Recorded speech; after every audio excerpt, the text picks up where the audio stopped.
Hello and welcome to Disc Dandies, a podcast where each episode two friends share a recommendation with one another.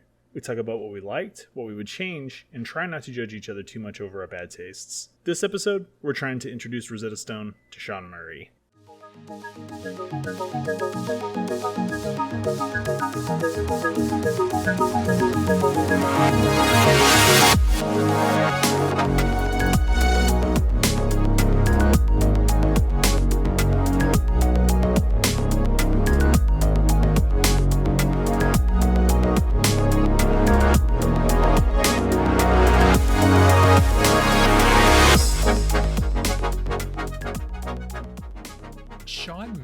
That sounds.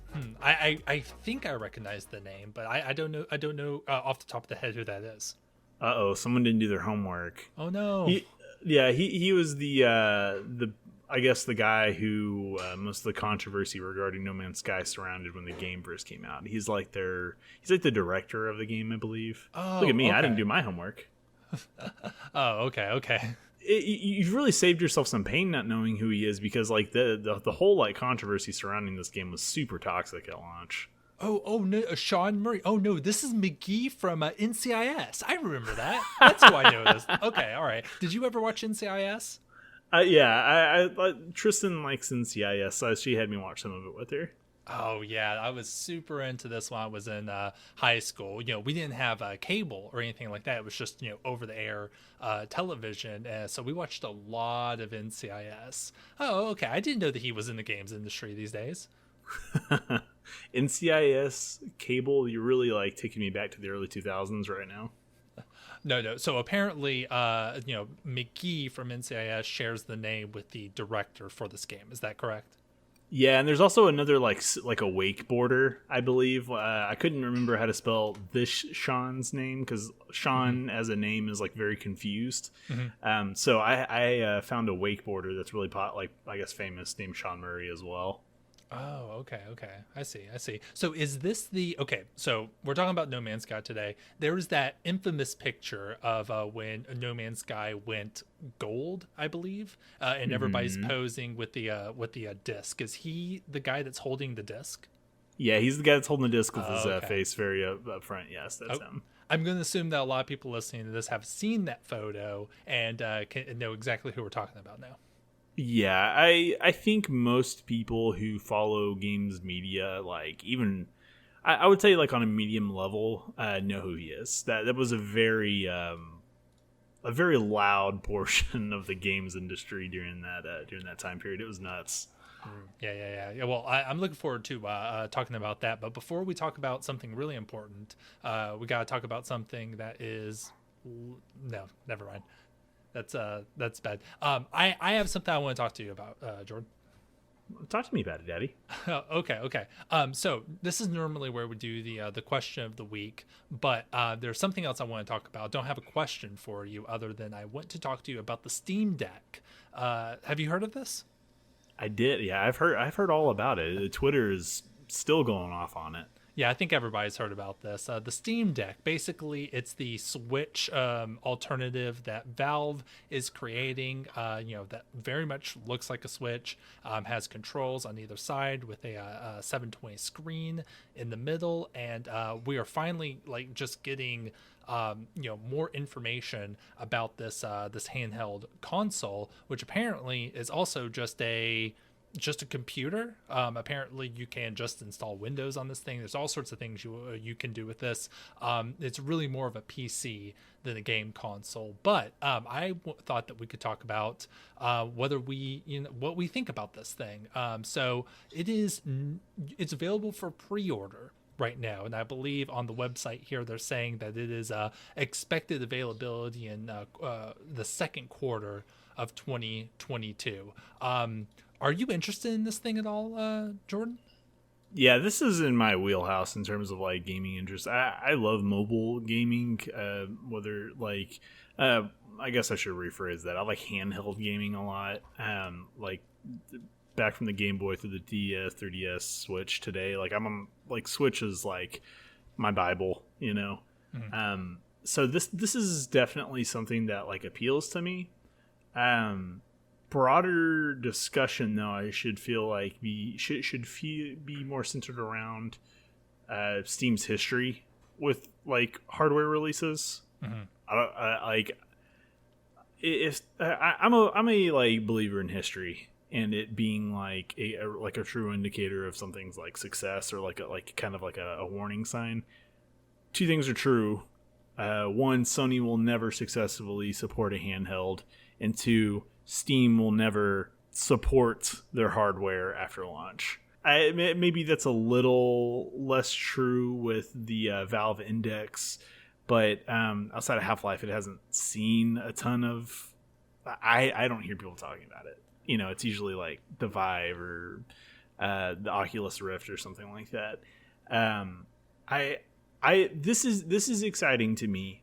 Being able to play more demanding games than what the Switch can offer, like on a handheld, is cool, and it's something that I feel like appeals more to the mainstream audiences because, you know, who doesn't want to be able to play like Cyberpunk or something like that on the thing, you know? I think I need to see it succeed before I would actually invest in one because, like I said, Valve just has a really bad track record with hardware. Sure. What about you, Will? What do you think? I love the idea of it, and this is not something for me. I'm pretty much attached to my desktop PC. You know, I love it. It does everything I need for it to do. I don't really feel a strong desire to take Steam games with me on the go. But I have to admit, this thing looks really cool, and I'm very intrigued by the idea of it really just being a PC that you can, completely wipe the OS on. It's coming with a certain distribution of Linux that is tuned to work really well with Steam. You can apparently wipe that if you want and install Windows or any other version of an OS that you have onto it, and that really opens up a lot for it because this thing's dockable a lot like the Switch, so you can attach it to a full 1080 monitor and just use it as a PC, a desktop PC. If you put Windows on it, you can install Xbox Game Pass on it and have a portable Xbox. That is like, the possibilities are really kind of through the roof with this. But again, it's not something I would buy because I already have a computer that can play these things. I don't know what I don't know what the demand is for being able to play Steam games on the go. It's like, are you really going to be sitting down and playing Death Stranding while you're on the bus for 15 minutes? It's like, for mobile, that makes sense for like mobile games and for some Switch games, but there's also a lot of games that are designed for PC that don't translate very well to a mobile gaming experience. The idea of stopping and starting and how the system handles that. That's why I want to see is this game going to be able to just like go into sleep mode if I'm trying to play like Death Stranding or something like that, be able to stop it and then pull it out like 30 minutes later after my appointment when I'm back on the bus and be able to just start up like you would with any sort of game that was designed for mobile. So I'm curious to see how it's going to handle that. Yeah, I have to err on I haven't seen the battery life specs on it, but I can't imagine it runs something like Death Stranding or like Cyberpunk or something like that, and like the battery life is super great. Like maybe they have something crazy in there, but like handhelds don't usually have more, like these days don't have more than like 6 to 8 hours, which in like a day where you're commuting can be a lot, but some people. I see like the main anecdote like for this being like, this will be great for my flight. I think that's kind of like, I sent you a video earlier this week. Actually, it was about like Dark Souls being the IKEA of games, and this seems like the Dark Souls of IKEA of handhelds. I think they're appealing to a narrow market with this, and I think maybe Valve knows that.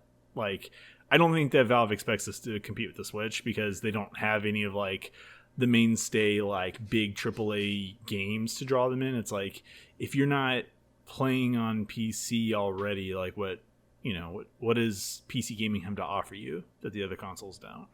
It's one. I think it's one of those situations.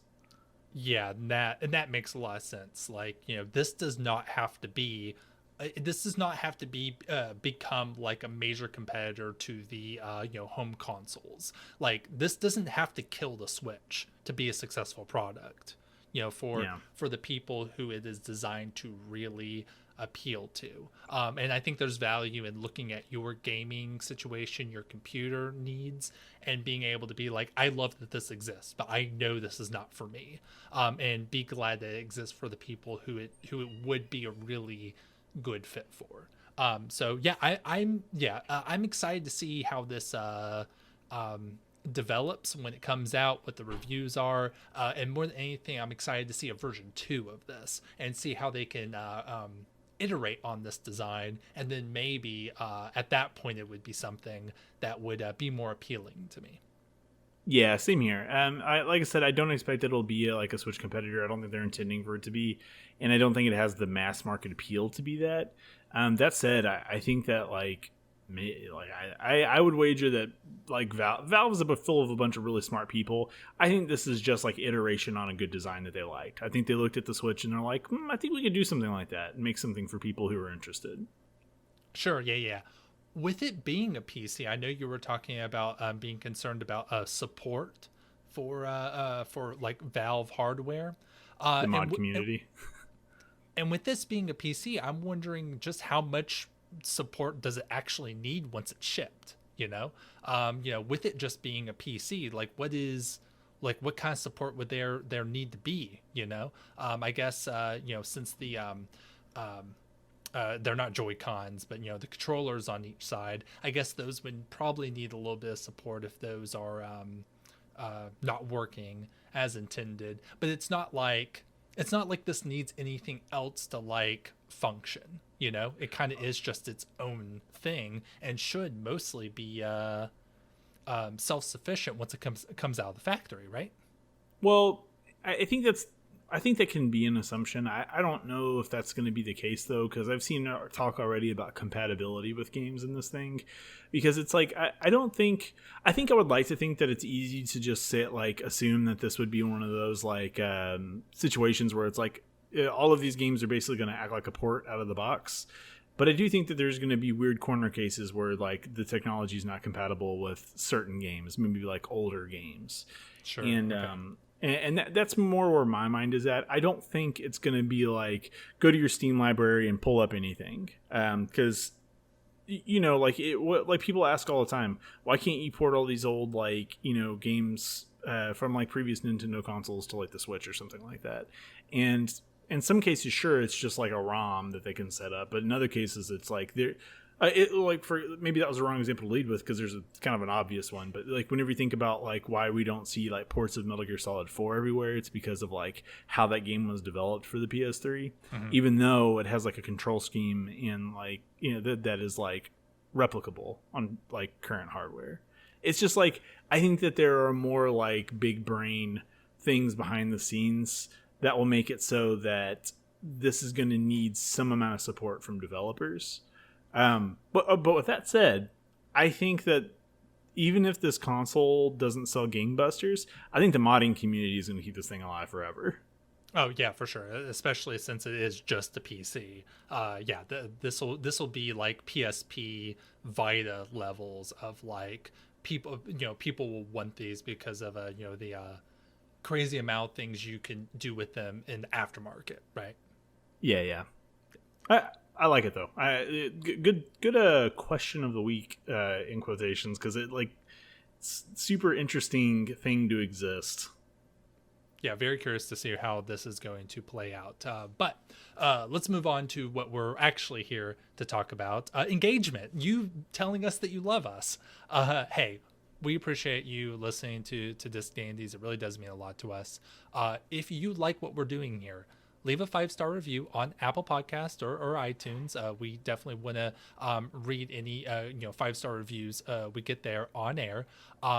all of our episodes are on YouTube. And if you're listening to this on YouTube, give the episode a like if you like it. You can subscribe to the channel for more juicy Disc Dandies content. The bell icon is there if you want to hit that for notifications. And more than anything, we love comments. Tell us what you loved and what you didn't. Do you agree with our opinions on both the Steam Deck and today's exhortation, No Man's Sky? Where did you disagree with us? What do you want us to talk about on future episodes? Let us know in the YouTube comments, or you could tweet at us at Disc Dandies Pod. Yeah, we love you. We just want you to love us back. Please like, share, subscribe. Please love us. All right. With that said, Will, No Man's Sky. Mm-hmm. I gotta admit, I kind of regret bringing this up as a part of Games Past Summer. Really? Yeah. It is an interesting topic, and like we kind of hemmed and hawed before recording this episode over whether how many parts we break it up into due to the size and scope of the game. And I think this is something that I probably would have liked not necessarily more time to play, but more time to think about, because there are some implaceable thoughts that I have right now. But I mostly just because the history of this game, whenever it came out in 2016, we kind of alluded to it before, was that it came out to a lot of controversy. And I had an opinion in all of that, and my opinion has since changed. And I would like it's tough because I'm glad we're talking about the game, but I definitely would like to have a more meta discussion about this game maybe down the road. I don't know, but it's still something I'm kind of stewing on. But anyways, No Man's Sky, developed and published by Hello Games. I know that they had some amount of support from Sony, because when they were on Sony's E3 stage for the reveal, that the Sony was a part of a lot of the marketing, and whenever it came out, it was day and date on PlayStation, and it didn't come to Xbox until much later on, I believe, even though it's part of Games Pass now. This was very much like a Sony stage presence type thing. Whenever it hit in 2016, and I guess before we address the controversy portion of this, Will, did you hear about it before this exhortation? What did you know about it?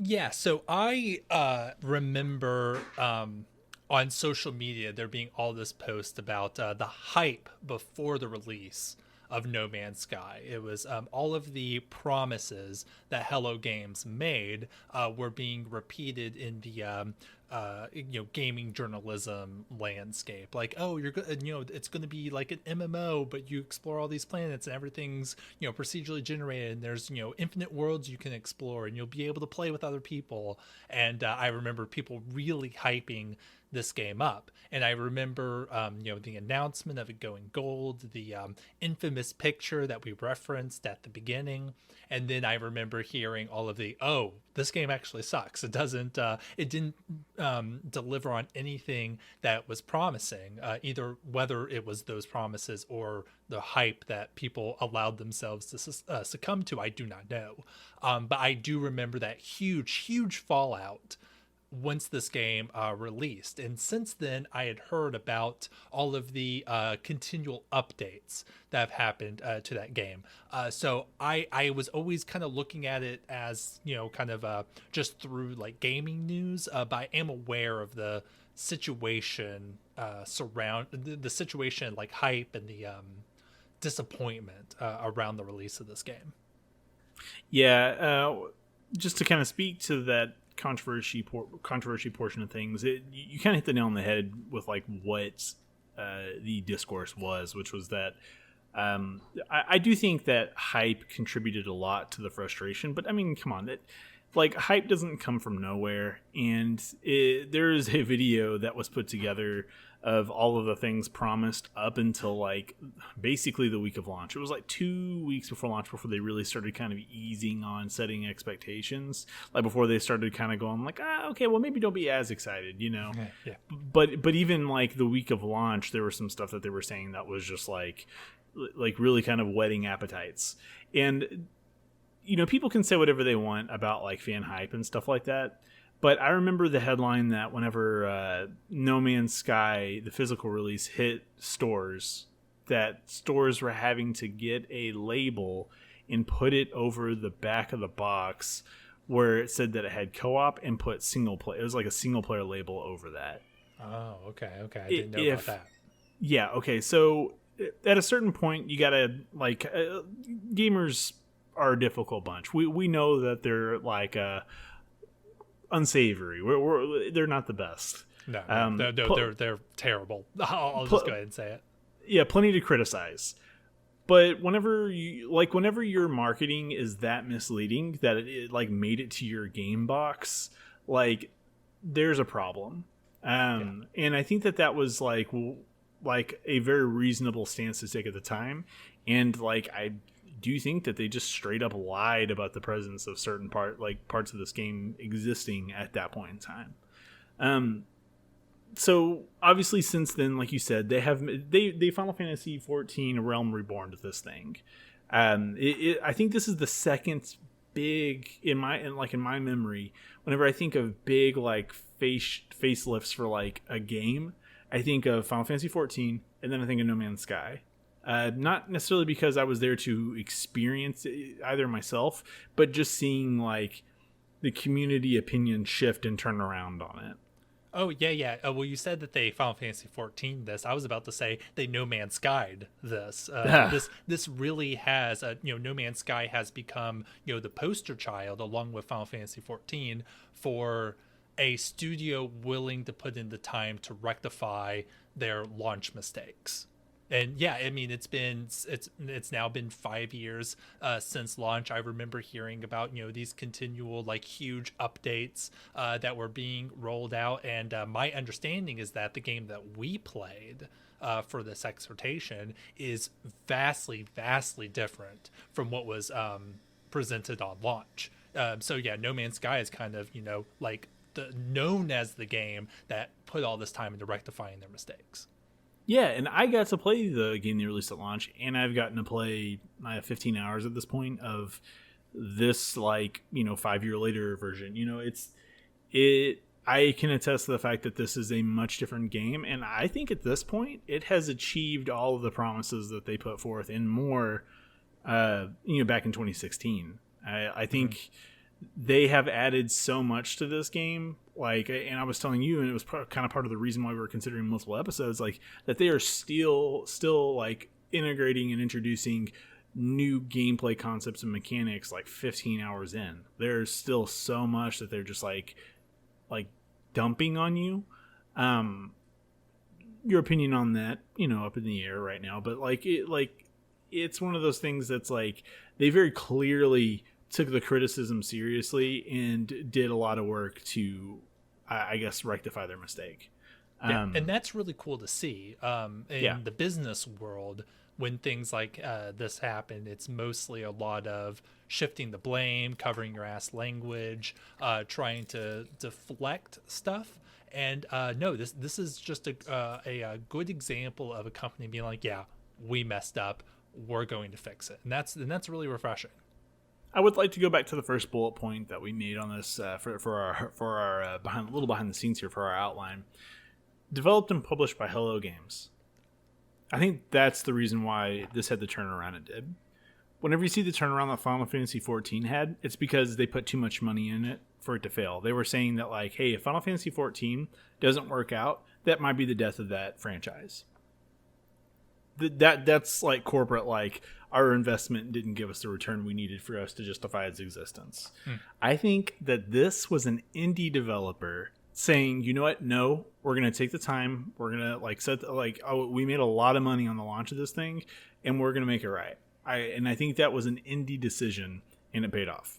Just my speculation on this. Well, surely there's some self-preservation behind that as well, which I think is fine. The studio is I think they're allowed to care about their legacy, how people are going to respond to anything they do in the future. So surely they were trying to preserve themselves in some way. But I'd like to think, since they are a small indie company, and we know these companies to be filled with people who genuinely, care and, aren't there just for a paycheck or trying to, be artists and put out games that they want to play, that, at least some of it was like, hey, this sucks. We're going to make something that people are actually not ashamed to spend money on and play, right? Yeah. Either way, I'm really glad to see where it's at, because to kind of give a sneak peek into my impressions of it, I really enjoyed it. But anyways, just if I were to sum this up into like a kind of a short synopsis, it's a big old space exploration game, and you kind of fill in the blanks on what that is. Or survival space exploration game.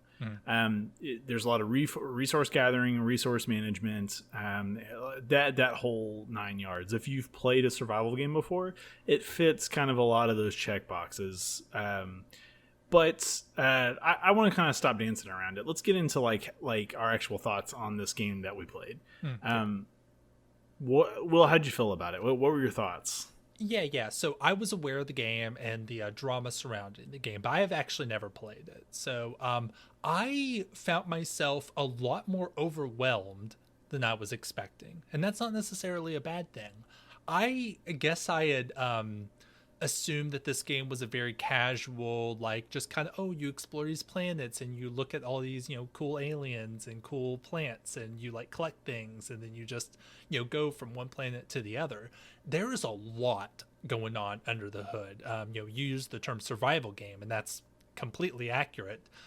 You have to kind of be doing all this stuff to kind of just exist. You have to make sure you're keeping your systems up to date, and then you have to like find all this new technology, and it all builds on each other, and there are all these systems underneath, and like this needs this fuel, but you need to craft it using this thing. And I found myself like deeper into it than I thought it was going to be. It definitely was not a game I could just shut my mind off and just walk around and enjoy the planet. I was, spending a lot of brain power trying to figure out how to actually survive. So that was surprising for me, but I think it paid off, even though there are a few things I have some gripes with. You said that you had played it at launch, so this is almost kind of a new game for you if all of this has changed. So what was your impression of the new fully updated version? So I remember whenever the game first hit, I was another a shared friend of ours, Charles. He and I both got the game at launch and were playing it.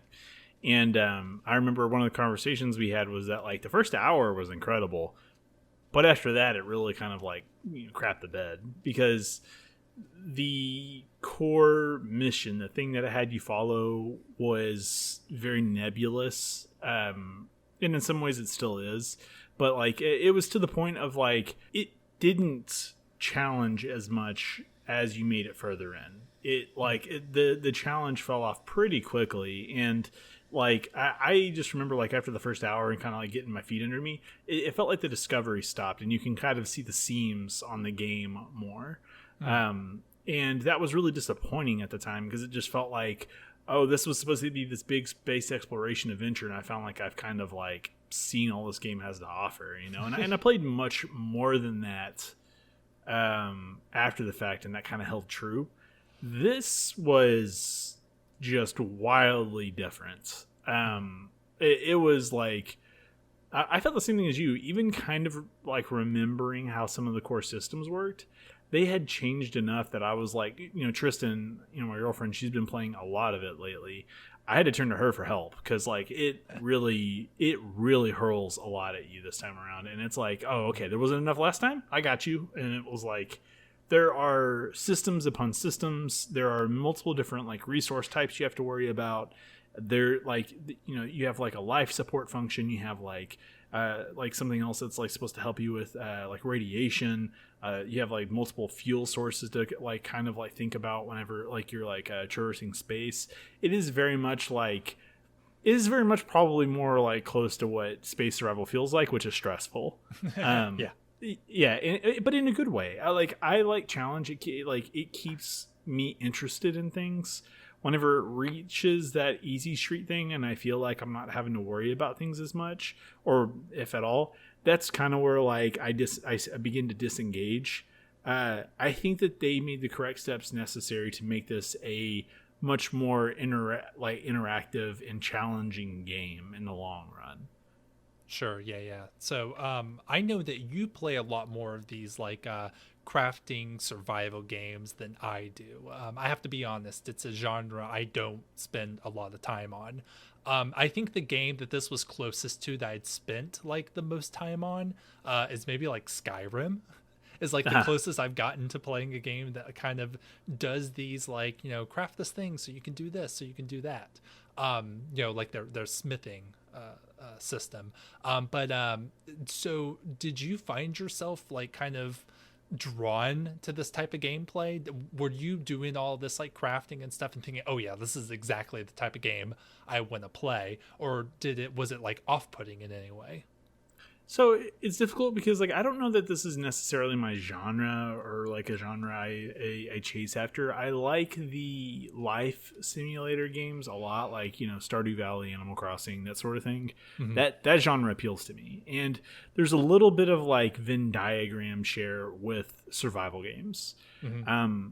One that comes to mind immediately that I really loved last year, like it was like one of my pandemic games, was Among Trees, where it's more of like a West Virginia, like painterly, like very artsy, like kind of like survival game, where it's less about like digging and like building and more about like actual like I got to figure out how I'm getting across this like ice cold river without freezing to death, that sort of thing. And I think that this appeals more to that life sim, like Among Trees, like Animal Crossing, Stardew Valley, than it does to Minecraft, kind of surprisingly. Like it has builder elements and it has like scrounging elements and stuff like that, but there is more like interactivity than I feel like you see with those types of games, because those types of games are more about the building and more about the fabrication of things, where this feels more like you're supporting yourself. It's a hard it's like a really abstract concept to parse, but it feels more focused on survival than it does on creation, if that makes sense. Yeah, I would say that. Yeah, like you have to survive in order to be able to explore more, and exploring is like what this game really wants you to do. Yeah. I would assume that like a Minecraft or Terraria, like the point is to like make things and to like create this thing. While in No Man's Sky, like the thing is out there, you just need to like survive to go see all the cool things that you haven't seen yet. Yeah, and everything that they're introducing exists to serve that. So like making a house, while some people will probably spend more time doing that than others, that has more realistic purposes in No Man's Sky than it does in like Minecraft. Like obviously they both offer shelter and safety in both games, but like in No Man's Sky, it's literally like I'm constructing this thing because I need a place to duck into whenever this radiation storm hits me. It's like it's very practical in that regard, and some of the base building that you get into later in the game kind of leans more into that as well. It's like I need to make this thing so that I can make this other really complicated thing to progress myself, and I like that. That appeals to me.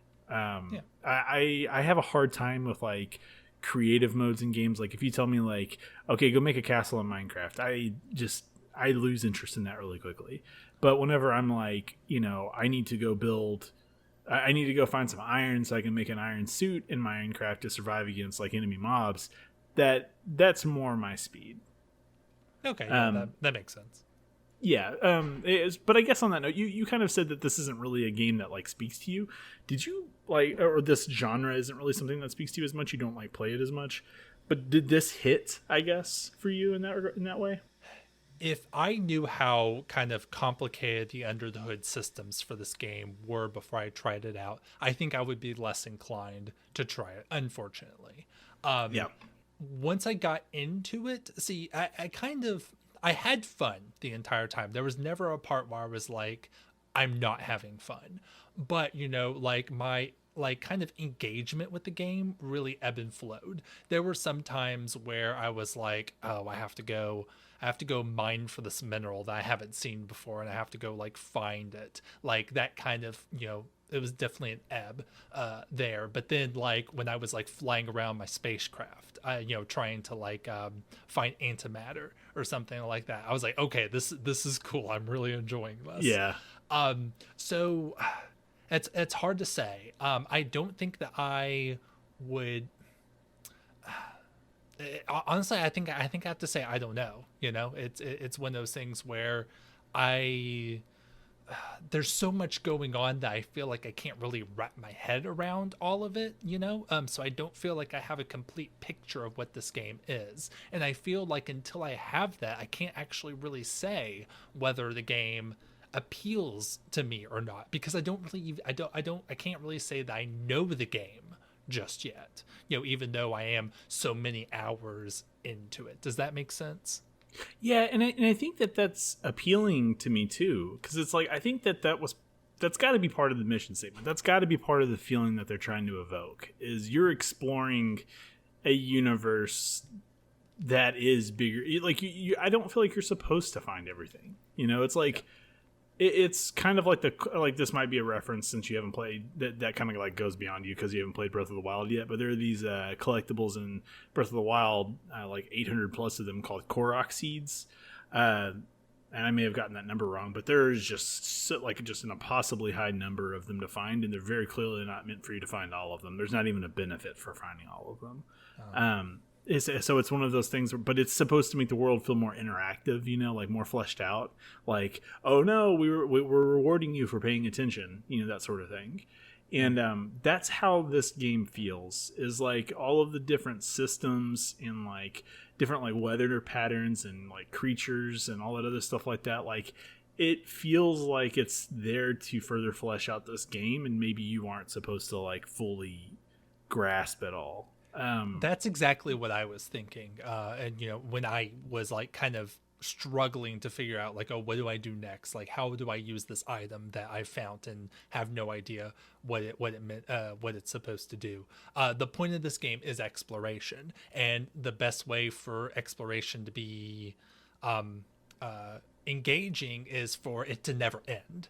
And it seems like everything kind of serves that purpose, for there always to be something new to find, just like you said. Yeah. Well, so to kind of like pull us a little bit away from the broader points here and like kind of zoom in a little bit, the gameplay.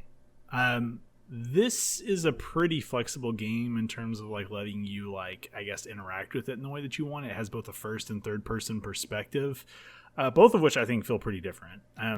People, at least like the people I've talked to, I've got another friend that plays it, and Tristan plays it as well. They very much prefer to play it in like first person, because it helps with that like interaction a little bit more. Like it's easier to like focus in on objects you're trying to like interact with. Where for me, I like third person, because it for me it's more immersive. I like the like seeing my dude like hopping around these planets and like being like feeling like my character is a part of the surroundings, I guess. And plus, I mean, like I really like the character model designs and stuff like that for that actual like non-procedurally generated things. I think they have like almost like a weird clunky appeal to them, if that makes sense. They're kind of goofy, but it's like in an appealing way, I guess. Well, I think that this plays into what I was saying, how how complicated things are under the hood. I didn't know you could play as first person. I didn't know that you could sprint in the game until a couple hours into the game. I did for a while wonder why the life support system like diminished so slowly. But I did eventually find that out. So that's interesting to know that you can play it in first person. Yeah, I guess that answers my question. I was going to ask you what you preferred, but there we are. There it is. I did like the third person. I would be interested in seeing first person, but the third person felt right to me. I never questioned it, Interesting, because like the game launched first person only. You could not see your character model. Oh, okay. I didn't know that. Yeah, very fascinating thing to think about these days, considering like for me, I wouldn't go back. Anyways, so as we said, the focus of this game, like on kind of like a micro level, is like you are collecting stuff to build and fuel other stuff so that you can achieve your broader goal, which when the game first came out was to reach the center of the universe. I don't think they've mentioned that so far in like the 15 hours or so I've played. It's more or less just been like kind of teaching you the ropes and then slowly zooming in on an objective. Like on a real tangible objective, instead of like, hey, build this thing. It's now for me to a point where it's like, okay, you need to go meet up with this presence in this galaxy this far away. I like this. Like whenever the game first came out, it was very much like the resource gathering felt very pointless. Like it was like, okay, I am like, what's the point in having all of these different galaxies and planets if this is just kind of a point A to point B type thing? You know, like there's all these different fuels and different like I guess like things I have to collect to like keep myself alive, and a lot of it feels just so arbitrary. Where in this game it feels very like yeah, I'm gonna just talk about like that. In this like version of this game, it feels a lot more like calculated, like it feels like the resources that you really need to survive are easier to find, and the things that are a little bit more like push your path forward critical type things are harder to find, so that you kind of have to work for them. It feels a lot less like resource pasta, I guess. Sure. Yeah. I like what you just said. Copper was one for me. When I needed copper, I had to go find it. I didn't just randomly come across it. A lot of the other things I needed, I just kind of happened to have because I was half-heartedly picking up things, here and there as I traversed. But when I needed copper, I had to like trek for it. So yeah, that was one of the parts of the game where it really was like, okay, go explore. We're not going to hold your hand. You need to find this, and you cannot go any further until you do. Yeah, use the tools that we gave you. Track it down yourself, big boy. Yeah, so big thing I want to talk about. Well, I guess it's technically a small thing, but it's a thing that makes it makes this game for me. It like really sells the space exploration experience. Entering and exiting the atmosphere of a planet. Oh yeah, feels incredible in this game. Just flying your ship was like one of the most fun things for me, because I didn't think that I would be able to. I think that I kind of assumed it would be like an autopilot situation, but to learn how much control you had over just piloting your craft both in and out of space, a lot of fun. Yeah, and okay, so to kind of address the whole entering X atmosphere thing, it feels dangerous. Even though I've not had any disasters occur while doing that, you maintain full control during that experience. There's not like a loading screen that pops up. It's like, oh, you've entered. It's like you can like stop mid-enter and turn back around and like leave again. That is just so cool. And whenever you're like breaking the atmosphere and like you can see like the heat around your ship, like as you're entering or exiting, it feels dangerous. It feels like, oh, my ship's gonna fall apart on me while I'm doing this, even though it won't. They just sell it really well. And just being able to look at another planet and be like, I'm gonna hop over there real quick, and like whenever you first take off and you like look at that planet and like set a marker as like a destination, it says, oh, it's gonna take you like 48 hours to get over there. Mm-hmm. And then like whenever you engage your boosts and stuff like that, it goes down to like 20 seconds or something. It all is sold super well to feel really big and to feel like space. Yeah, that's one thing that I highlighted was that sense of space. I love the fact that, if you were in space, you would see that something would take like 1 week for you to get to. And I have no doubt that if you just left the game running for 1 week, it would all happen in real time. I never questioned that.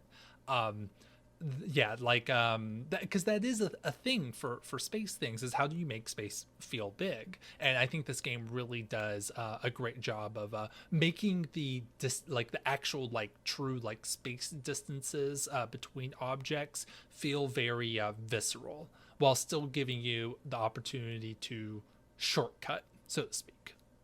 Yeah, so I agree with you that like a highlight of all of this is just like the flying around, like getting into your ship and feeling like, all right, setting off on an adventure. It really feels like it. It does feel exciting every time I'm about to take off and go see something else, and I don't know, it feels like that much more rewarding. But I guess and like another reward you get is meeting new alien species, like coming into like a space station, which are these big like weird ominous like hexagonal or whatever you want to call it, like they're just these like shapes in space that have like these weird void like innards where other aliens are hanging out and like doing trade with each other and like fixing up their ships and stuff, and like it's a very like cool like place to be. It's such a hard thing to explain these structures because it feels like they just like set up shop in something inside of something that already existed, Yeah. But it's I like one of the things that they do with these species is you can't just like communicate with them. They don't all know like galactic to put it in like Star Trek terms, where they all like speak the same language. You have to learn their languages by like getting individual words from the species.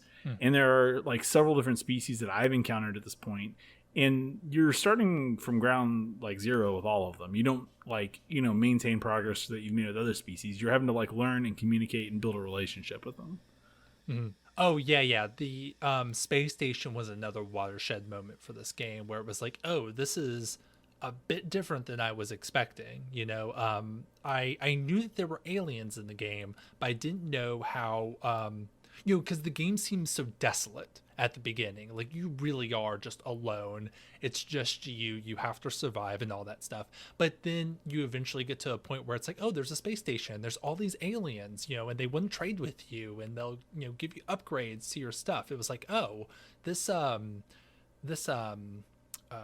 universe is actually pretty populated. I'm not just here on my own. That was a really kind of part of the game where like the tone of it shifted a little bit, and it's like, oh, no, there's a whole situation going on that you are just a part of, that opening that up to like, oh, you can trade, you can buy things you need, you can learn languages. That was really cool to like learn that there was that aspect to the game.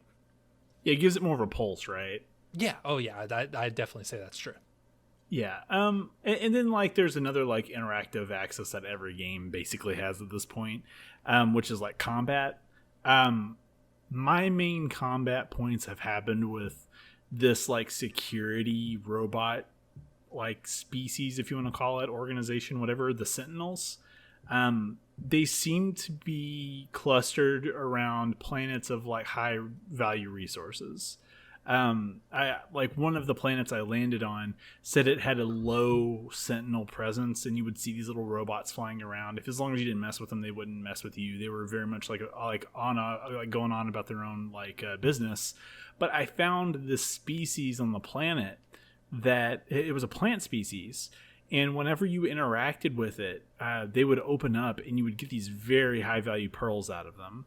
And I took one of the pearls, and a bunch of those sentinels showed up like excuse me, sir, and that raised the sentinel presence on the planet. Like suddenly they were like, it went from low to high, and suddenly there are these like metal gears going around, and like like these sentinel ships that showed up in the atmosphere. They were very much like, oh hey, get the hell out of here, friend, like you're messing with the wrong people, like.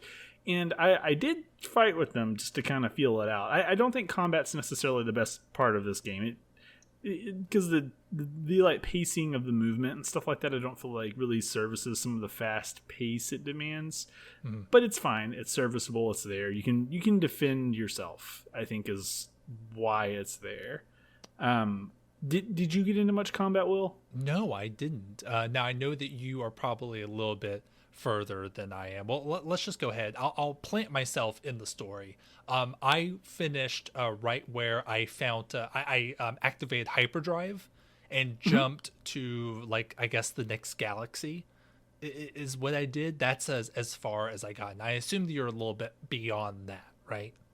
Yeah, actually not much. So I have really been dragging ass in this game. So I'm really not that much further ahead of you in the story, even though I've played probably longer. I just spent so much time like exploring because like the first couple planets I landed on were interesting as hell. Sure. And so I just felt like I kept discovering other things, and I kept going like, man, there's like other planets out there. Like it feels like I'm discovering everything on this one, and then sure enough, like the next planet I went to, it was just like, oh my god, this is completely different. You know, Yeah. yeah, it was crazy how some points of interest on one planet would be very consistent. It'd be like, I want to get underground on this planet to find all the points of value, and then you would get to the, or like, you know, value points, and then you would get to the next planet, and it would be like, this place is desolate. If you want something here, you have to find a space station on it. Like, there's no life. I can't live here very long. It was just crazy how different they felt, and I got like so stuck in that, you know. Sure. So yeah, like that was another great moment though, was engaging hyperdrive the first time and going to the next galaxy. Like that was another like crazy feeling, and like popping in and just having a completely different set of planets to interact with. I know I'm getting very far away from your combat question, but then, Yeah. you know, we talked about, you know, exploration being the main point of this game, and it happens at levels, right? First level is exploring the world you're on, you know, all the different things, points of interest. Second is exploring your galaxy, you know, going up into space, finding other planets, and then finding the space stations. And then the third level is jumping in between those galaxies and knowing that, you know, different galaxies can have like different alien presence, right? Yeah, for sure. And like, I think that where I was going with all of this is that like, since I'm not much further than you, I think you were just about to get to the point where you're going to be dealing with conflict. Because I like, it was the second or third planet I hit in that second galaxy that I landed in is whenever I first started finding the Sentinels. Sure. And I have to think that that's kind of part of the procedural generation. Is like, let's not throw something too hard at them right away. Yeah, I think you're right. Yeah, because I encountered them en masse after that point. Okay. But they were cool. They were a very like scary presence. They were much more like powerful than me. They kicked the shit out of me whenever I decided to fight them. Right. Cool part, I think. I did not see any combat, and that doesn't surprise me, because I definitely would assume the person that we're playing as is like is kind of like an Isaac, you know, from Dead Space. You know, that they're not a super like, you know, athletic, like, you know, fighter. You know, they're just an average Joe that just kind of needs to, you know, make it from one planet to another. So I'm not surprised that you can kind of defend yourself, but not in like a very competent way. Yeah, and it feels that way too, because like you'll discover like hostile alien life, not necessarily like the Sentinels, but it'll be like, you know, oh, there's these things that live under the ground that whenever you disturb this thing, they crawl up and they attack you, you know, that sort of thing. But I guess anyways, just to like kind of like talk, we kind of alluded to it a few times here, but there is a core like mystery and like a central story that is driving this game. It's not, in my opinion, it is not very prominent. Like, I don't even know if that might just be a fact. I feel like this game is very much like introducing mechanics to you more in the story than it is like giving you plot points. Tristan says that changes as you make it further, so maybe I'm a little like shorthanded on that front. But for me, there's not much of a story to speak of so far. Just that like I'm supposed to be going somewhere to meet up with like an alien presence. Do you have any thoughts on that central like I guess that central mission? Yeah, so the most of what you're supposed to be doing at the very beginning, and by very beginning I mean the first couple of hours of this game, is basically, you know, you have crash landed on planet, you don't remember anything, you don't know why you're there, and it's basically like get your bearings, like learn how things work, learn how to keep yourself alive, learn how to create the technology you need to, you know, go to other planets and stuff like that. That's the story. It's basically, you know, figure out how you're supposed to survive in this galaxy. But you do get those little snippets of like, oh, there's this like malfunctioning technology that keeps being the number 16 at you for some reason. And, yeah, you pick up on little things. Yeah, like you said, I think like right where I finished is where we start getting that kind of hints that like we're supposed to be going somewhere. We're supposed to be following some sort of signal. But at least for the beginning of this game, the story really is just do everything you can to like survive and learn.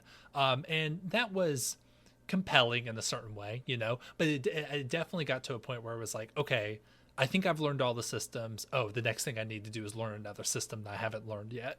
Like that was the story, was like, hey, there's a whole bunch going on here that you don't understand and we're going to teach you. So, yeah, I won't say it overstayed its welcome, but it definitely was like, okay, I'd like to be done learning. I'd like to just be able to play now. Yeah, it definitely feels more 2001: A Space Odyssey rather than Star Wars. It's definitely more like kind of meandering, and like there's not just space in the environments, but space in the storytelling, where it's like, very drawn out, which I think can have its negatives, because like for people who are more dependent on that central narrative in a game, it might lead to them falling off, I think. Sure. Because it doesn't really give you narrative threads, at least up to where I'm at. But anyways, I think you brought this up as an important point before we started recording, but we gotta talk about the technical aspects of this game. Go off, King. I think you have some thoughts on it. Oh yeah. I'm actually really impressed by the technical aspect of this game. But there are definitely some things that kind of stuck out to me as kind of being a little janky, and I understand that Hello Games is at the end of the day a indie developer. I thought that the generation of the environments was actually really well done. I know that I don't know the full details behind it, but I know that like the worlds are created in a procedural way in some form. But at no point did I ever find myself seeing something that was obviously a copy paste of something else. The worlds seemed very well put together in a structural way, and it was really cool finding something like a huge like massive like mess of rock, or like the opening to a cave system that you hadn't seen on that planet before, even though you've been there for like hours and hours. So I wanted to say like whatever tech they're using to generate the actual layout of these environments, I found to be very engaging. How did you feel about that, Jordan?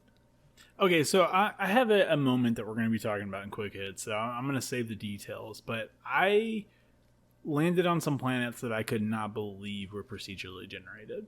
Just absolutely was like, no way. This is so intentionally like, it felt just crafted, and like the day and night effects on your environment were just like, well, I guess on planets that had day and night cycles, because I landed on a planet where it just never was nighttime.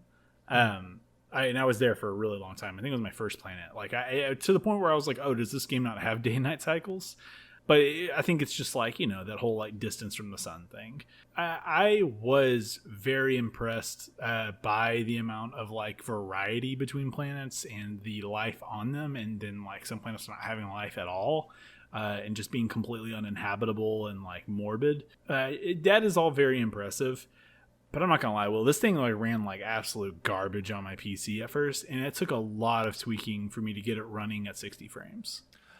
Yeah. Did you have any issues with that? Not as much as you, from what it sounds like. I did have to turn my my graphics kind of down to all like standard. And then it was pretty okay for me. But, I could tell that I was not getting the draw distance that I was supposed to be getting, like the optimal experience. You're supposed to like see everything, especially if you're flying around, like you're flying like, close to the ground. There are, you could see lots of like, rocks and, plants and stuff just like generating like just a little bit in front of you. And that was a little disappointing, but I also understand I'm not running, the most optimal graphics card here. my computer had a really tough time during the loading screens. It would stutter quite a bit, even though in my monitoring like the specs of my system, it wasn't like the graphics card or the CPU were at 99%. They never were. But like for some reason, like the loading screens were still very like stuttering to a way where it was kind of not fun to watch. But I'm not surprised that you had some trouble with the graphical aspect of this game. Yeah, and that I think that's where I fell, like my confusion fell. I think it's an optimization thing, not so much like the power we're pulling, because I was in the same spot where I was like, I adjusted everything I possibly could to get the 60 frames out of it, and my graphics card never hit. I mean, like, unless I had like graphics turned all the way up, it never hit that 99-100% mark, And like I was very confused by what was going on. But I turn around and look at Tristan playing on the PlayStation, and she had a much further draw distance, and it didn't look like it came at the sacrifice of graphical fidelity. And that's on the PlayStation 4, which, like, I can say factually is less powerful than my PC. So it's like, I think it was coming down to optimization, if I had to, like, that broad concept, where it was like that, or there's like a statistic somewhere that I'm overlooking that I couldn't find. But yeah, it was just a lot of like screen stuttering, and like I even tried getting into co-op for a little bit, and that was like the frame rate just absolutely tanked during that portion. Oh man, that's really disappointing. Yeah, it was in like the low 20s, like high teens during that co-op. And yeah, so it's like, but I will give a lot of praise to the PlayStation version of this game, because it looks incredible on PlayStation. It looks so good, and I think they very clearly spent a lot of time getting it like running well there. So there's that at least. Yeah, that's your Sony dollars at work. Yeah, for sure. I think that's definitely some part of it. Despite my unhappiness with the performance of the loading times, I will say I did really appreciate their usefulness in terms of or how clever it was hiding the loading. Like we talked about how the distance between planets like really showed you like the actual like the visceral like just size of space. But I mean, the fact that they could use like the like having to travel to the planet in real time, even if it's through like the pulse engine where it goes super super fast, to use that as a way to load up the planet you're going towards, I thought was really well done. It was a really cool way to like mask that loading, much better than the opening loading, where it's just showing you this star field that you're going through, and you're supposed to be like, am I supposed to be doing something? Am I supposed to be like going to one of these planets? And you're just sitting there before you give up, and you're like, oh, I guess I'm just supposed to watch this. Yeah, it's really choppy. Yeah, I'm with that. I guess I kind of want to get into some quick hits. How do you feel about that?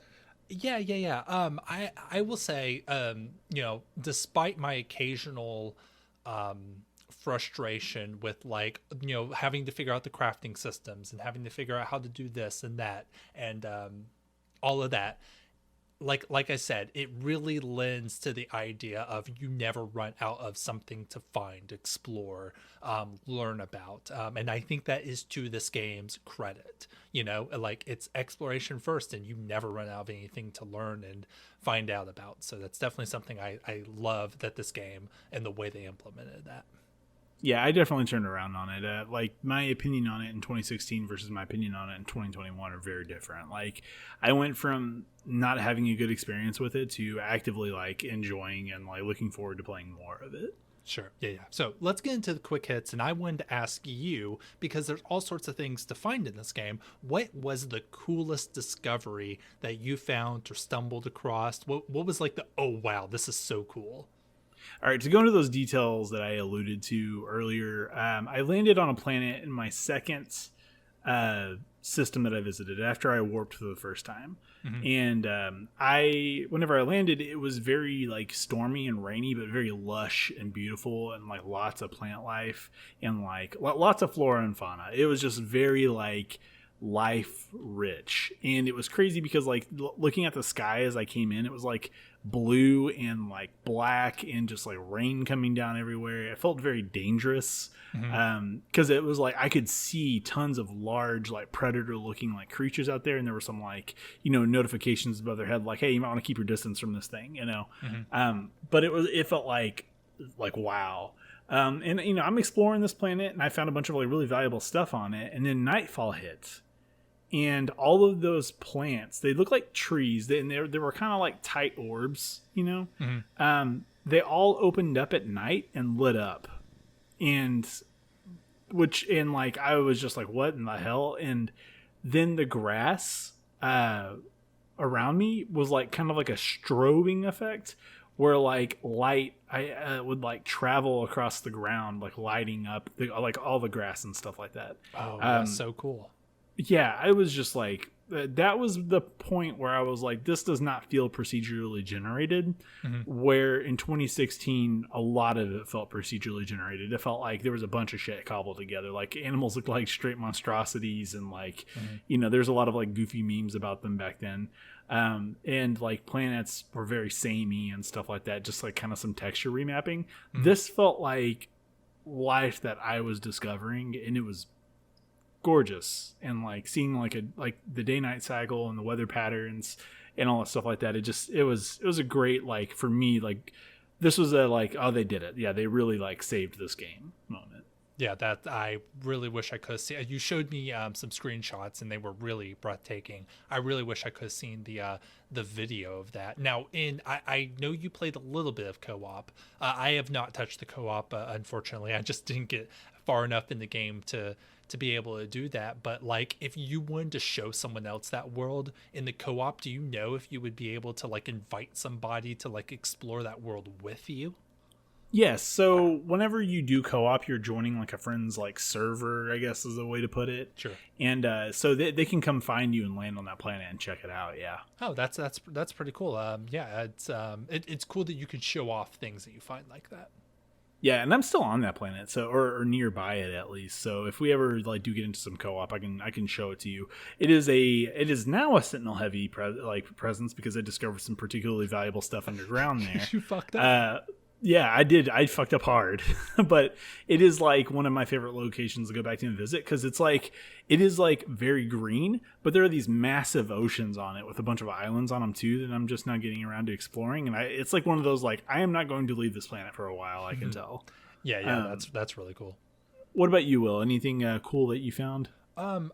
Most like out of all the things you can do, the thing that other than like space travel, like if you're on a planet, one of the things I found really fun is mining using the terrain generator just to just blast holes in this stuff. I found mining for minerals, like when you find a deposit, that was a lot of fun. I could just sit there and just blast a silver deposit all day. But one of the coolest things that I found was also an underground thing. I think this was my second to last planet that I landed on.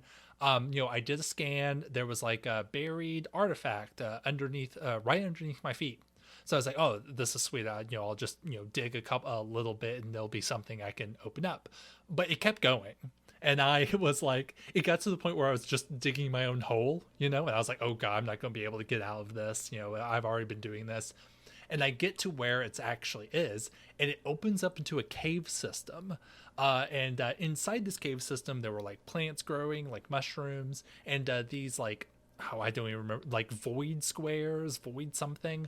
But there was a treasure trove of those. I was able to pick those up, and I think they're like valuable. You could sell them on a space station. But then I was in this cave system, like I'm looking, it kind of went laterally, and I could see both ends, but like I couldn't see like an opening anywhere. I was just like deep in this like, subterranean cavern. I was like, I bet I could explore this cave, for quite a bit of time. But I ended up having to do kind of like a weird like Mario jump off walls situation to get back out of that hole.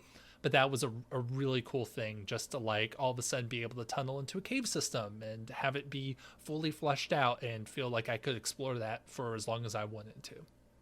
Yeah, like, for a game that does so much large scale procedural generation, it feels insane to find stuff like that. Like that is where I was like most impressed. Was like, damn, like this is a small pocket in the universe of this game that I found that has so much interesting like stuff in it. Sure. Yeah, like hats off to that. Uh, well, I want to ask you. I know that everybody starts on different worlds, or at least I believe they do. Can you tell me? So you start on one world, and then you go to a second world, and you like learn a bunch of stuff on that world. I definitely spent the most time on my second world. Can you describe the first world that you woke up on, and then the second world that you did most of your learning on? Yeah, so the first world I woke up on was like a radiation like storm death trap. Like I loaded up and my screen immediately started going red. It was like, oh, dude, you're dying. Holy shit! And I was like, dude, what are you doing out here in the middle of nowhere? Like that was the one where I was like, okay, I'm gonna need an answer for why I was on that planet specifically. Yeah. Just like kind of walking around. But I got the crap kicked out of me on that first planet because it was radiation laden, and there was these huge like storms that would hit where like you couldn't see more than a few feet in front of you, and like my like life support would just tank, and so I had to I did a lot of my learning there because I had to figure out how to make like shelters and like dig into the ground really quickly and stuff like that. Yeah. So that was a very intense first experience. My second planet was cool, a lot less interesting. It was like I hopped over to the next planet and it was barren. There was a couple of like crashed like ships there, where like distress signals were coming from, and I was like going there to like I guess progress the story. But whenever there were these like little egg sacs on the surface. Whenever I would break one of those sacks, there's this hostile alien species that would dig up out of the ground and come after me. Oh, yeah, and it was really unsettling. They were scary as hell, and so like I'm trying to like tread lightly, so to speak, and find all of my story points so that I could like push on. And it just felt very dangerous. The coolest thing though was it was like very low gravity. So like I would jet up and go forever, like up into the sky. Wow. And then like kind of slowly come back down onto the ground. And it was, like I said, that kind of thing just wasn't something I found the first time I played this game. Like the variation between planets on that level was just incredible. Oh, that's super cool. Sounds like you had a rough time of it. Yeah, dude, the first planet was nightmarish. I have found nothing like I won't say nothing, but mostly like hostile planets. But what about you, Will? What about your first couple planets? What was that like? Both of my first two planets were hostile, but in a more mild way. My first one was a toxic planet, and it was very dark, very kind of brown. It was basically diarrhea, the planet. So I was glad to. I mean, it had a lot of animals, like these almost like tentacle-headed deer walking around, and that was pretty cool. But it was just very toxic, and it definitely taught me how to keep my life support system, up and running through the sodium plants. But I was kind of glad to get off that planet, and I went to another one. And man, this planet was so beautiful. Not in a alien way. This land just like the planet was almost just like northern Canada. It was basically just like it was like like an Arctic planet. But it was very Earth-like in a way. There were like trees growing there, and like kind of mountainous, but you could still traverse it. Lots of like flying pterodactyls all over the place, and that's kind of where I did most of my learning. I set up a base there and all that stuff. There are a lot of like abandoned like stations on that planet, and it was just like because I always kind of needed to make sure I was staying out of the cold, and these blizzards would show up, but it was just really nice. As long as I could had enough sodium to keep my suit protect me from the cold. It was nice. Toxic environments, large amounts of salt, Sounds like a YouTube comment section. Yeah, for sure. It wasn't until my third planet where I saw something like you were talking about, where it was like, whoa, this is like real alien. It was like, it was almost like the Glimmer Void in Mirrodin from Magic the Gathering. It was my third world was all just like hexagons, just everywhere. Oh my god, that's such a cool thing too. Is like I have seen screenshots of like the very alien, like, oh, there was a presence here before. There was another like species that was here at some point. I've seen screenshots of them, but have yet to find anything super heavy. Mine, I think it just landed in like a tragedy of a galaxy because like all the people on my space station were very unfriendly too. It was maybe it was just because I didn't know how to speak their language, but they like were all very offended very quickly. And just didn't really want to have much to do with me. Sure, yeah. Not quite a quick hit, but definitely something I wanted to talk about. Yeah, for sure. It was a good one, if not quick. So I think this is a podcast that assesses vibes pretty well. How did you like those games?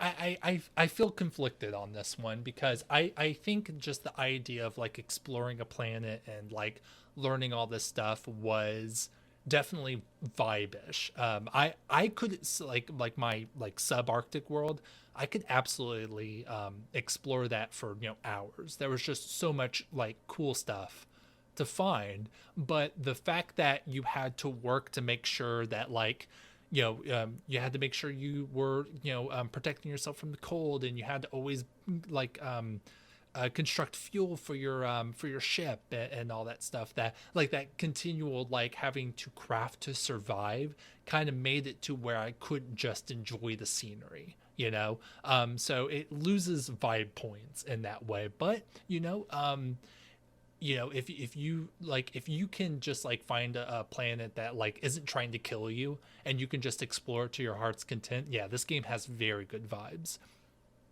I agree with all of your points there. One plus I will give this game is it feels like a Daft Punk music video, and I think the aesthetic is very good. I like the cockpits in this game. Like when you're in your ship and you're like you see so much more of it and so much more detailed than I thought it would be. And seeing some of Tristan's new ships that she's gotten, like she has like a freighter that she's in, like it just looks so cool. And I like the very kind of sleek design everything has. Like the alien architecture and stuff like that is cool, and like you're like, how does this thing work, that sort of thing. So in terms of like aesthetic vibes, I think it's a hit. Will, how much more of this game are you gonna be playing, do you think? I don't want to write it off, but I don't know, knowing that like I haven't, like, I've only scratched the surface of what this game has in it. It's like I feel like I've seen everything, or it feels like I know the vibe of this game, and if I want to go deep on it, I can. But like all the other things that I could be doing, is this one game, like really what I want to sink my time into? I don't know. I'm gonna keep it installed for just a little bit longer. There are definitely other. I want to explore more worlds. That's the main thing I want to do. But I'm not really like excited to like learn all these systems that I haven't even been shown yet. So. I respect that. How about you? It's okay. I like this game a lot, and I'm going to continue playing it. I'll say that. It did make me want to play another game that will likely be a future exhortation. But yeah, I was thinking that too. There, like I was playing the game, and I was like, this makes me want to play another thing. So what do you want to play? I want to play Valheim. Valheim, okay. It's the Viking survival-ish game. It actually kind of shares some of the survival DNA of this game, but I think it does a lot of it better. But more food for discussion later on. I love Valheim, I'll say. I have not played near as much of it as I want to, but this game, as I was playing it, I was like, I love this game. I love how much they've improved it and how much better it's gotten, and I don't want to like take away from it, but it's really making me want to get back into Valheim.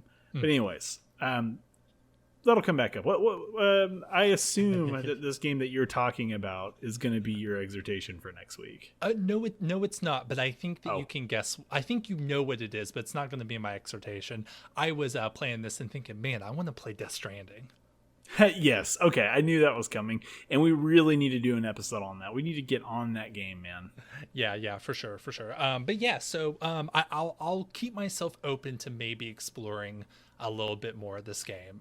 Like I said before, it's so cool to see like how much they've put into this game since its beginnings, and they've definitely made something that is worth caring about, I think. And hats off to Hello Games for putting in the work and making something great out of something that was bad. It's cool that there is space in the gaming industry for something like that to happen. Yeah, and it's tough because I can't really give this game a Dandy AF. I mean, one, because I exhorted it, and two, it's not quite there for me. But I think I could give it to Hello Games. As corny as that might sound, I do respect what they did here a lot. It's tough to take criticism, like in any situation. Like a lot of some, I mean, especially whenever it feels like the whole internet is against you. But to take that criticism, turn it into a positive, and truly improve upon your mistakes and like make something that is like a notable entry in the games industry, I think is pretty woke. Yeah, definitely something that's commendable. So, good job, Hello Games. Well, you have an exhortation for me. We are leaving Games Past Summer, and we're getting back to our formula that we established. What do you got? Oh yeah, RIP Games Past Summer. This was a lot of fun. I'm glad we did it, and I'm definitely keeping my Xbox subscription. There's a lot more on here. I think we talked about this before. There's a lot more on here I want to play, and I'm so glad that we did this. I think the Xbox is really, making something good with this Game Pass, and they deserve a lot of condemnation for that. Yeah, I agree. And if I have anything to say about it, and that we haven't, this planet hasn't died, and you and I haven't stopped being friends by next summer, I'm definitely going to push for us to do this again. Okay. Sounds good. So yeah, RIP Games Past Summer. We had a ton of fun with you, but we're moving on. And yes, I have an exhortation for you. So I believe in a conversation that we had before, you mentioned that you had not played Doki Doki Literature Club yet. Is this true? It is true. Here it is. Okay, so I would assume that you probably know a little bit about the game. Maybe not what happens in it, but yes, I am exhorting Doki Doki Literature Club. It is tagged psychological horror for a reason. I still can't believe that. I actually don't know that much about this game. Tristan and you have been my main sources of information for it. From my understanding, the best way to play, I know it's a visual novel, and from what I've been told, the best way to approach a visual novel is to go in blind. Yes. I don't know if you agree with that. No, definitely. Okay, yeah, and so I have intentionally not looked up anything about this. I just assumed it was a cute anime, I don't know, girlfriend simulator type thing. But hearing that it's a psychological horror / thriller is exciting. I'm very interested, especially since this aesthetic is could only be described as pink. Yeah, absolutely. Go in as blind as you can. I'll be replaying this. I will say, heed the warning at the beginning. It is there for a reason. Won't say anything else about it. Very excited to hear what you have to say about this. This game is very important to me, and I have a lot to say about it, both as a game and what it's meant to me personally. Throughout the years. So I am excited to hear what you have to say about this. Now they did just come out with the Doki Doki Literature Club Plus, which is the original game plus extra stuff. You don't have to play that. The original game is what we're going to be doing for the exhortation, and that is still free to download or on Steam or wherever you want. So it's a free game. Okay, so I am it's only a $15 game. I want to know, what would you prefer me play? Because either way, I'm playing this with Tristan. We're gonna play this together. We already determined. Would you prefer me to play Plus or the Steam version? Yes. This may sound weird. I absolutely want you to play the free-to-play version. Okay, I will do that. Yes, yes. I actively do not want you to play the Plus version. Okay, well then I will download it tonight and we will get started on that. I am excited. Thank you for exhorting this. Absolutely. So that's my exhortation. Let's go into some back matter, Jordan. What's going on? What's good? I'll tell you what's good. I'm not going to talk about Dark Souls. I have a problem. I'm trying to deal with it. I have actually been getting into lately. I believe I talked about it on a previous episode. This show called The Good Doctor. About an. Okay, yeah, I did. I don't know if you remember or not, but it's about an autistic doctor who's in his residency at a hospital, and it's been really good. I have some hot takes on it, and I almost wish that we could talk about it on the show because it is up and down for me. I like it in concept, but man, it is a goddamn roller coaster. But Tristan and I have been watching a lot of it and have been like invested regardless of our feelings of the overall quality of the show. Mm-hmm. We've been into a lot of that. I've been in my free time de-stressing as much as I can by stressing myself as much as possible by playing the Souls games. Right now, believe it or not, I'm actually trying to close Dark Souls 3 out by like platinuming it basically, or 100%ing it, like getting all the trophies. And I think I am going to set it down at that point. You think? Mostly just because I think Elden Ring will be coming out around that point. Sure. Anyhow, so we do what we can to survive. But I am getting ready to add some anime back onto my schedule. There's my backlog is horrendous. Like the number of recommendations I've gotten from you and other friends and stuff that Tristan's been wanting to watch has grown too long. And I think that we're going to be buckling down and using our free time to like catch up. Yeah. Just been too long. And there's too many good stuff out there, especially I hear the last couple of seasons of anime releases have been really good. The spring and fall releases. So I want to get into that and see what's out there. Yeah. What about you? What you got going on? Yeah, there really is just too much, isn't there? You have to learn to be okay to like let things go and be like, okay, I'm fine living a life if I never, read this book or watch this, very long, television series, right? Yeah, but I think I do want to make the anime happen because Tristan and I think, have the most fun when we're watching a dumb anime together. Yeah, for sure. Okay, yeah. So for me, digga. Polygon.com. Dead Space is getting a remake. EA's Motive Studio will reimagine the sci-fi horror classic. Did you see the trailer, Jordan? I did not see the trailer for it. No, is it just like a cinematic? It is a official teaser. It says that it is in-game footage and it looks good, but it is just kind of like flashes here and there of like things you would recognize from Dead Space, both the aliens and then also Isaac. And I have to say, we talked about Dead Space on a very early episode, and I remember saying that I wasn't like super invested in like the series. I just liked the first game, but I gotta be honest, I'm kind of hyped for the Dead Space remake. It looks like it's going to be very high definition, and I'm really looking forward to seeing how they iterate on the original game. We're gonna have to have a Dandies remake episode, Dead Space remake. So the way I feel about it is I wish that they were. This is very clearly like we're testing the waters to see what interest in Dead Space is like out there right now. Obviously like Respawn, or not Respawn, but God, I just forgot their name. Motive? No, the original studio that built this. Visceral? Made this. Yeah, Visceral. Thank you. Visceral is no longer a thing. It got disbanded. So like this is, I think, EA testing the waters and seeing what the interest levels are like for Dead Space out there before they look at like, revisit franchise potential. I think they did something similar with like Mass Effect and that remastered trilogy coming out. The way I'm glad it exists, I want this game to continue to survive and I want there to be more Dead Space games.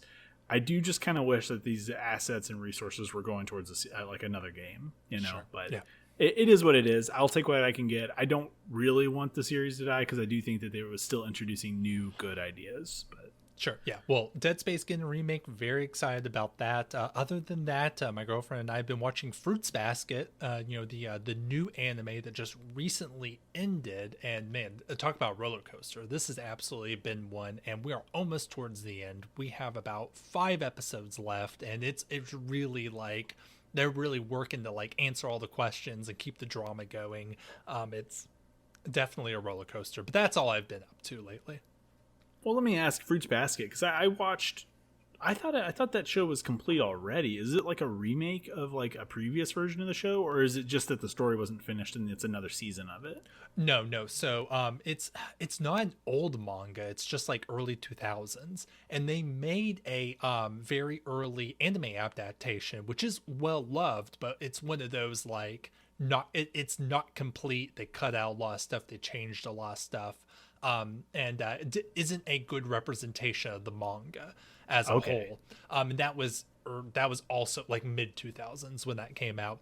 This is brand new. It started in 2019 and it just finished. And this is like from the ground up, a completely new anime that is meant to be very true to the manga, like nothing like rearranged or cut out, basically just like a complete adaptation. And for the most part, the fans are happy with how this turned out. Okay, I think I might go back and revisit this then, because maybe it's basic of me to say, because I never read the manga, but I actually enjoyed the original Fruits Basket anime.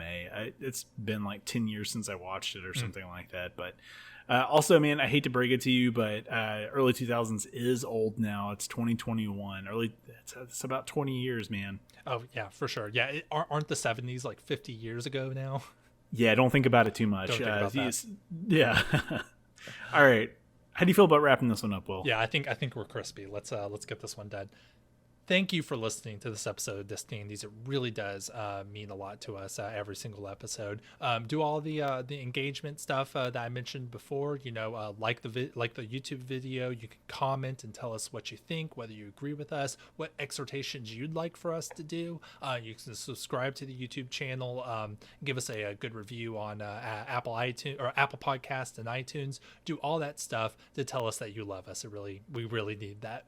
You can follow Jordan on Twitter at Action Pancake. I am at Aggro Rhetoric on Twitter, and we would love it if you would follow along with our exhortations and stay up to date on all the latest Disc Dandies excitement at Disc Dandies Pod. Join us here next episode for another spin with the Disc Dandies. We love you. Please love us. Bye. Oh, I please love me. It's the only thing keeping me going, and I'll see you later.